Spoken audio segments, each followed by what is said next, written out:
Merhaba arkadaşlar, kanalıma hoş geldiniz. Ben Muhammed. Yepyeni videolar karşınızdayım. Ağzımdan tükürlekler çıkıyor. Arkadaşlar bu 3-4 günlük kamera önüne geçmediğim için biraz unuttum nasıl konuşacağımı kamerayla arkadaşlar. Bugün videomuz kısacası bu arkadaşlar. Fikri vereyim size. Bu kendi şahsi fikirlerim. Belki siz bana katılmayabilirsiniz. Bana göre Kürtçe olan en güzel 10 şarkıyı değerledim ve size göstereceğim arkadaşlar.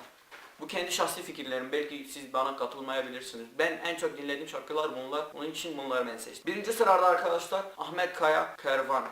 Kürtçe şarkı arkadaşlar. En güzeli bence. Birinci sırayı hak ediyor. Kanıhtı her ki, kanıhtı her ki. Evet arkadaşlar ve ikinci şarkı arkadaşlar. Bu şarkıyı ben okula giderken çok dinliyorum ve çok seviyorum. Cidden bomba arkadaşlar. Okulum biraz uzak olduğu için bir saat bir 15-20 şarkı dinliyorum yani okula ulaşana kadar. Her şarkıyı 5 kez. İkinci sırayı bence bu hak ediyor arkadaşlar. Baran Bari.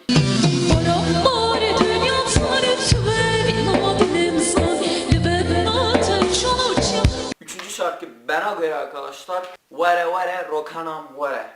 Üçüncü sırayı hak ediyor güzellikle. Vere vere rukana vere vere vere çavkena. Ve dördüncü sıra arkadaşlar Şiar ve Dücvar. Dilbere Dilber. Duve kaguleki ve bu yedilimin erdu. Evet arkadaşlar bu şarkıyı gene okula giderken çok dinliyorum ya da başka bir yere giderken ya da sokakta yürürken cidden bomba bir şarkı. Hozan, Ahin, Lele Lele.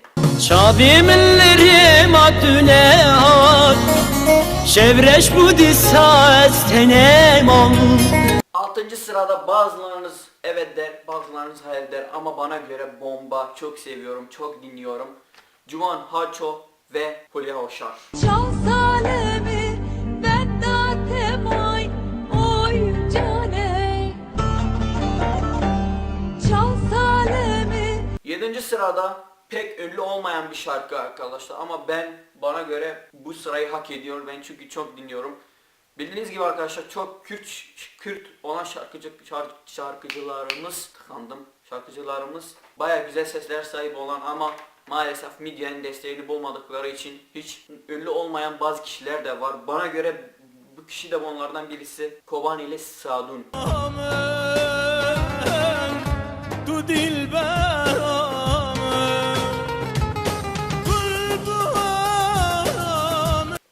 Ve 8. sırada arkadaşlar Çavreşan. Ahmet vere bamet. Gitmeyin arkadaşlar, biliyorum sesim çok çirkin ama bir de bunu burada dinleyin. Bomba.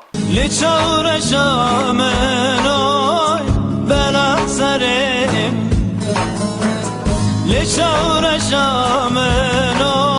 Ve 9. sırada arkadaşlar Hozan. O yari. Oy hevali. Benden biliyorum. Benim sesim berbat arkadaşlar. Bir de buradan dinleyin arkadaşlar. Bayılacaksınız, emin olun. Ve ben 10. sırada arkadaşlar Tuguli Bülbülü Temme. Tu dünya zimame temme. Hatta sağmam ve dünyaya. Dünyamı yazıyor. Şarkıyı karıştırdım. Ama cidden bomba arkadaşlar. Bunu da çok seviyorum. Bunu da dinleyebilirsiniz.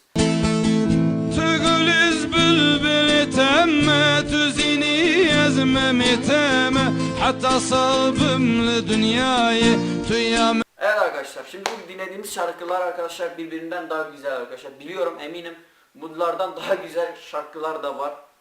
Hiç tanınmayan ya da daha çok ünlü olan şarkılar var. Ama ben bunları çok dinliyorum, bunları tanıyorum. Onun için bunları seçtim.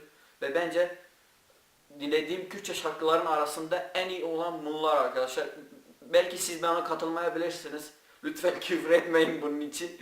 Bana göre bunlar güzel yani. Ben bunları seviyorum. Böyle kalbime dokunuyor.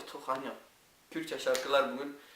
Evet arkadaşlar, bu videomuz bu kadardı. Videomu beğendiyseniz ikinci videomuzda Türkçe en güzel şarkılar da bana göre gösterebilirim. Ve Arapça olan en güzel şarkılar da size gösterebilirim.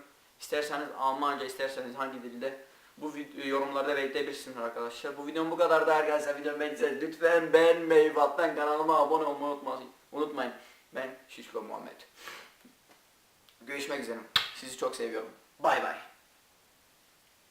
Kubbar kubbar kubare, kubbar kubbar kubare, kubbar kubbar kubare, kubbar kubbar kubare. Meyze meyze meyzine, vah cabe benim meyzine. Meyze meyze meyzine, vah cabe benim meyzine. Hala vara vara vara, hala vara vara vara, hala vara vara vara, hala vara vara vara. Sigara bu kapa, sigara.